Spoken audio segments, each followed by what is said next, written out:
कहानी की शुरुआत होती है वाराणसी से, जो भारतीय संस्कृति और आस्था का केंद्र है। आदित्य एक इतिहास के शोधकर्ता और मीरा एक पत्रकार, दोनों ही भारतीय इतिहास के उन पहलुओं पर काम कर रहे थे जो समय के साथ धुंधले हो गए। एक दिन वाराणसी के मणिकर्णिका घाट के पास एक पुरानी पुस्तक विक्रेता के पास से आदित्य को एक 500 साल पुरानी पांडुलिपि मिलती है। इस पांडुलिपि में काशी की गुप्त सुरंगों और महादेव की चिट्ठी नामक एक रहस्य का जिक्र था। इसमें लिखा था कि यह चिट्ठी भगवान शिव ने मानव जाति को किसी बड़े संकट से बचाने के लिए लिखी थी और इसे सुरक्षित रखने के लिए काशी की गुफाओं में छुपाया गया था। आदित्य और मीरा ने पांडुलिपि को गहराई से पढ़ा। उसमें कई संकेत थे, जैसे संध्या की गंगा की धारा और नागफनी वृक्ष के नीचे द्वार। दोनों ने घाट के पास खोज शुरू की।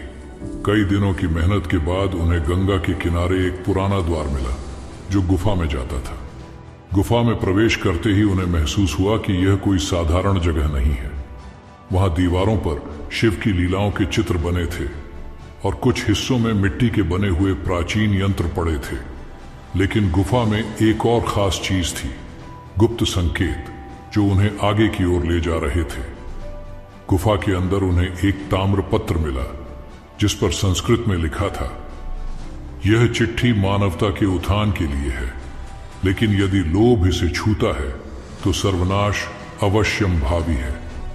चिट्ठी में लिखा था कि यह एक गुप्त ऊर्जा स्रोत का पता देती है जिसे मानव सभ्यता के उत्थान के लिए प्रयोग करना चाहिए, लेकिन अगर इसे गलत हाथों में जाने दिया गया तो यह धरती पर अराजकता ला सकता है। आदित्य और मीरा को यह समझते देर नहीं लगी कि यह ऊर्जा स्रोत शायद पौराणिक शिवलिंग से जुड़ा हो, जो विज्ञान की नजर में कोई प्राचीन परमाणु ऊर्जा स्रोत हो सकता है। इस दौरान गुफा के बाहर एक अमीर व्यापारी और इतिहास में रुचि रखने वाला कैलाश नाथ इस खोज की खबर सुनकर वहां पहुंच जाता है। कैलाश नाथ को इस चिट्ठी का लालच था। उसने आदित्य और मीरा को धमकी दी कि वह इस ऊर्जा स्रोत को अपने निजी फायदे के लिए इस्तेमाल करेगा। आदित्य और मीरा ने चिट्ठी को गुफा में ही छुपाने का फैसला किया और अचानक से गुफा में तेज रोशनी चमकने लगी। इस चीज का लाभ उठा के आदित्य और मीरा गुफा से बाहर आ गए, पर कैलाश नाथ उस रोशनी से अंधा हो गया और गुफा के भीतर ही फंसा रह गया। गुफा का द्वार एक बार फिर हमेशा के लिए बंद कर दिया गया। मीरा ने इस खोज को सार्वजनिक करने का सोचा, लेकिन आदित्य ने उसे रोका। उन्होंने कहा, यह इतिहास और मानवता दोनों के लिए सही नहीं होगा।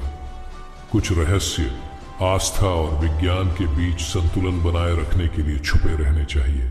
काशी के घाट पर गंगा की लहरें अब भी बह रही थीं। गुफा का रहस्य वहीं दफन था, लेकिन महादेव की चिट्ठी ने आदित्य और मीरा को यह सिखा दिया कि असली शक्ति न तो विज्ञान में है, न आस्था में, बल्कि दोनों के बीच संतुलन में है। हमारा उद्देश्य किसी की भावनाओं को ठेस पहुंचाना नहीं है। अगर इस वीडियो में हमसे किसी भी प्रकार की त्रुटि हुई हो तो हमें माफ करें। आपको ये कहानी पसंद आई तो लाइक करें, और अगर आप हमारे चैनल पर और भी बेहतरीन कहानियां देखना चाहते हैं तो सब्सक्राइब जरूर करें और जुड़िए हमारे साथ। धन्यवाद।